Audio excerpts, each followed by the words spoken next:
Perdón que llegué un poco tarde, no pensé que en Guadalajara hubiera tal actualidad. No, al revés, porque yo estoy acostumbrado a lo opuesto, al relajamiento de las costumbres, pero se ve que estamos en otro horario. Está bien.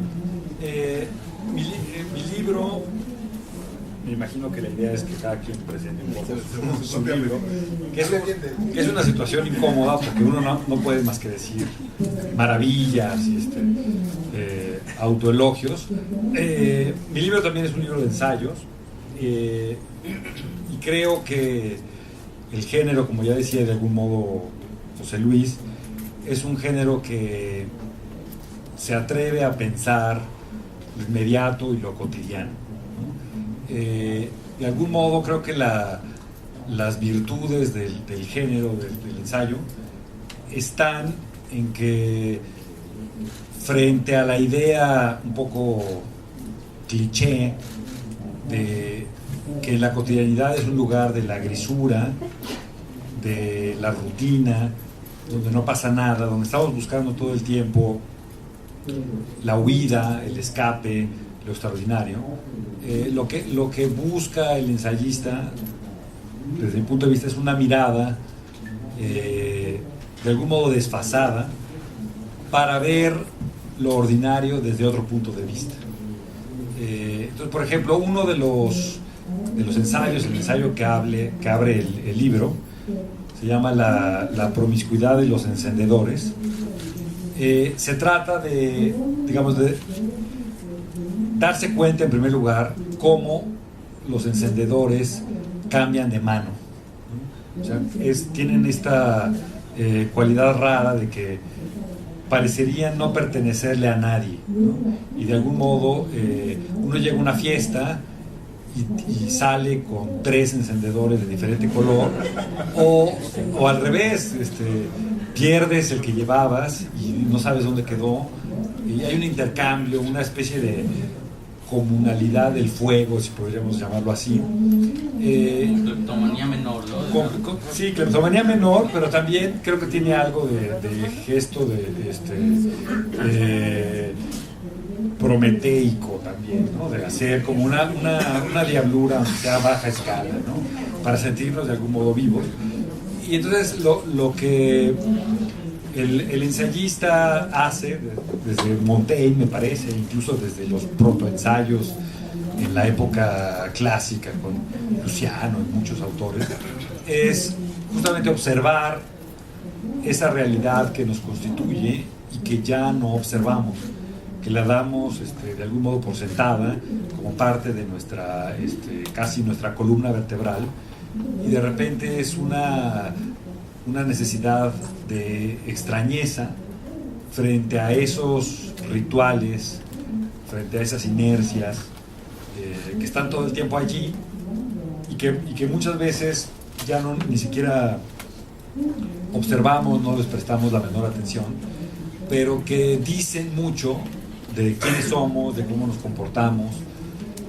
En esa medida me parece que siempre el ensayista tiene una fidelidad a la cotidianidad, pero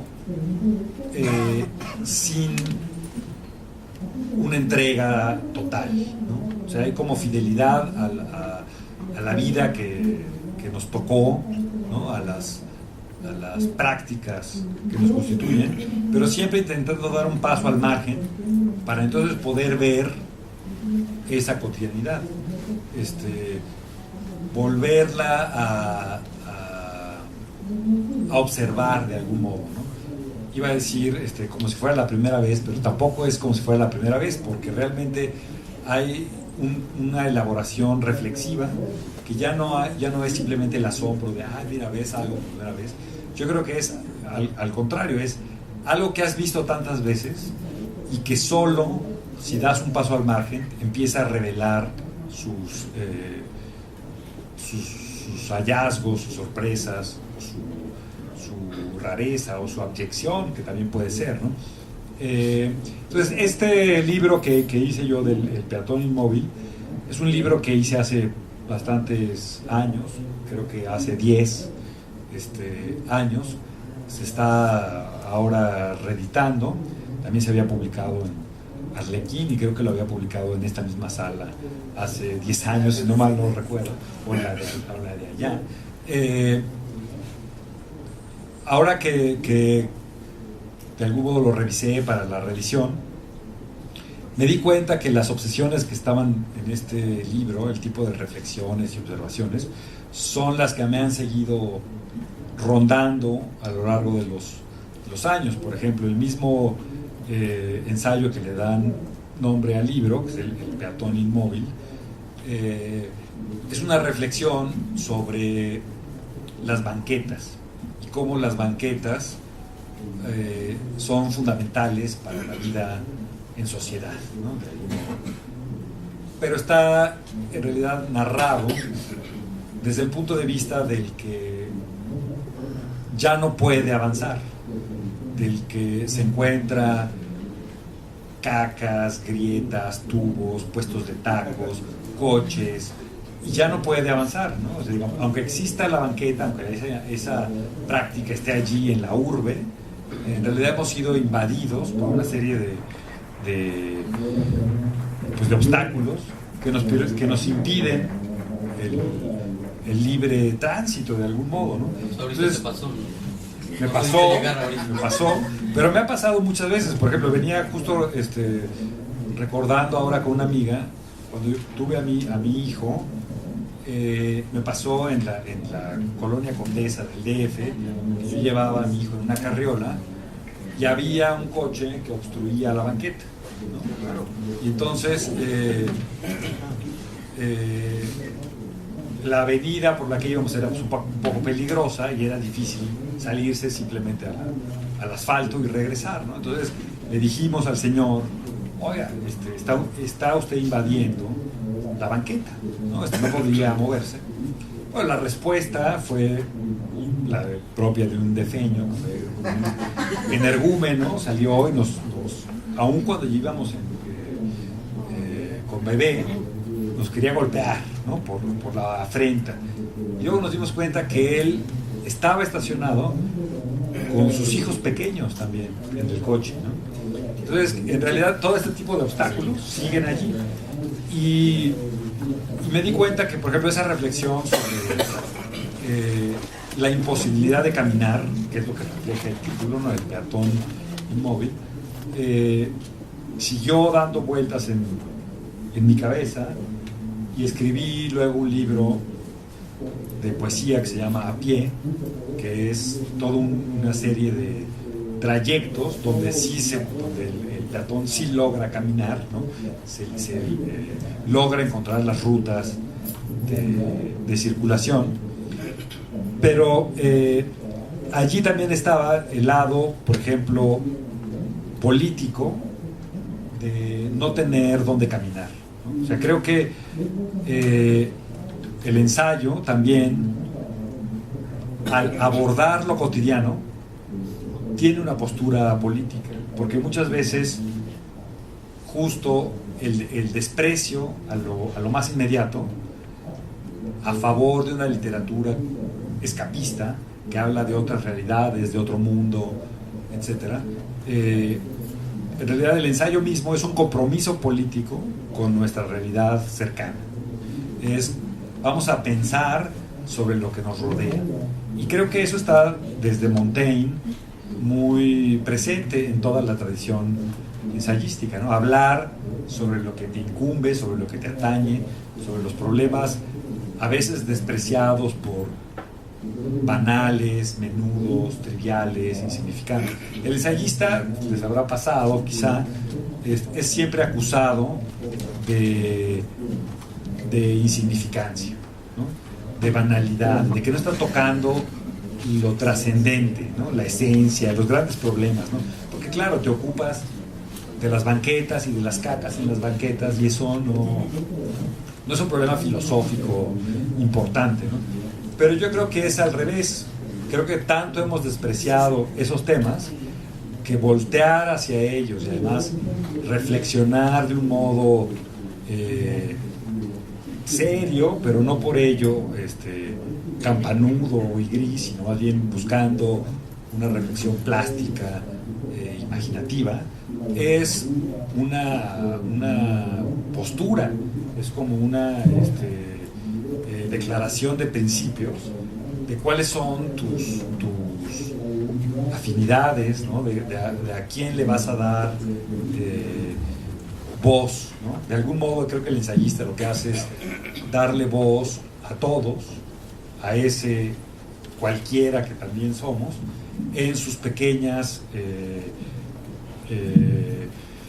ofuscaciones, en sus pequeñas inercias, también con una búsqueda de problematizar, ¿no? O sea, no creo que tampoco valga identificar un ensayo como un mero divertimento literario que muchas veces pasa por tal. Yo creo que son reflexiones que inciden sobre lo que somos, sobre ese suelo que pisamos a diario y que ya no vemos, justo porque está allí presente, pero que el ensayista trata de tener esa mirada distanciada, irónica, para también reinventarla y para también uno transformarse. Creo que este libro, por ejemplo, que me parece que se inscribe dentro de la tradición del ensayo que llamaremos personal, también de algún modo lo que hace es poner en juego la vida de quien lo escribe. O sea, no es simplemente vamos a hacer una pieza literaria muy bien escrita, con estilo, etcétera, sino realmente es poner en juego las convicciones, las inercias, las prácticas de lo que uno es, ¿no? Esa también es una idea completamente monteigniana, que ya está en los libros de los ensayos de Montaigne, de entender el ensayo como un ensayo de uno mismo, o sea, de poner a prueba también a uno mismo en la escritura, ¿no?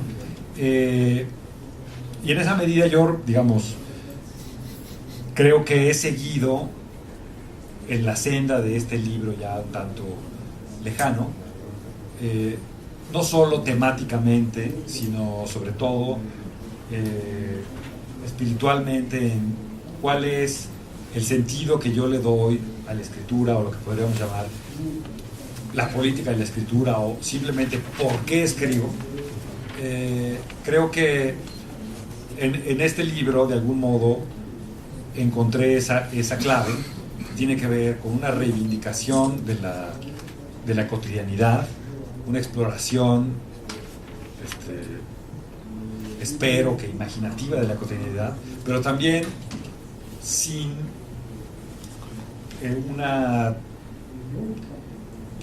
preconcepción, ¿no? Siempre esperando que la misma investigación del ensayo, la misma escritura, transforme mi pensamiento y mi forma de acercarme a los problemas, ¿no? Es como una especie de ida y vuelta con la cotidianidad para que tú también, como autor, como escritor, frente a una realidad que tan inmediata a veces ya no vemos, pues uno mismo se transforme en eso, ¿no? Y empiece a cambiar, a ver desde otro punto de vista ese mundo, ¿no?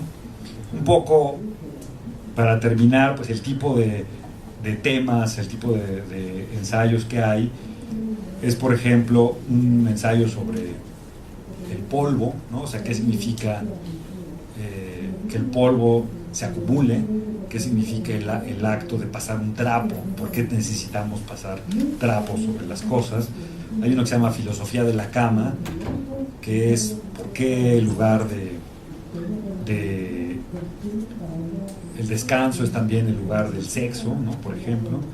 Hay uno de los elevadores, y ese es, por ejemplo, es una reflexión sobre, de algún modo, el elevador es una situación que no existía y para la que quizá no estaba preparado el ser humano, ¿no? Es una, digamos, crea un microcosmos para lo que no estamos preparados, entonces no sabemos qué hacer en los elevadores, ¿no?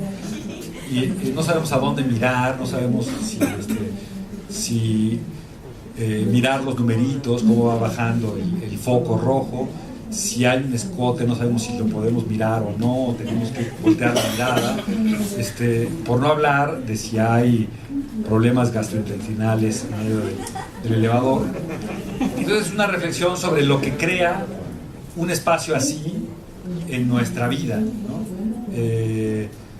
Un espacio en el que entramos quizá porque tenemos que llegar a nuestra casa o hacer un trámite en una oficina, etc. Y prácticamente ya no pensamos en ese espacio como un lugar problemático, simplemente es un lugar de tránsito, de paso y demás, ¿no? Yo creo que lo que yo intenté hacer era detenerme ante este tipo de situaciones y no darlas por sentado, ¿no? Otro ensayo tiene que ver sobre el aplauso. De repente, quizá en una presentación del libro, me di cuenta que era muy raro que aplaudiéramos, ¿no? O sea, ¿por qué manifestamos nuestro entusiasmo con aplausos? ¿Cuál es cuál es la historia natural del aplauso? ¿Cuál es su genealogía? ¿En qué momento hubo el primer aplauso? Y luego cómo se contagió, por qué es cavernícola el aplauso o no, en dónde se gestó. Entonces es preguntarse sobre este tipo de rutinas incuestionadas que nos constituyen y que al mismo tiempo hemos dejado de ver, ¿no? Un poco así describiría mi libro. Gracias.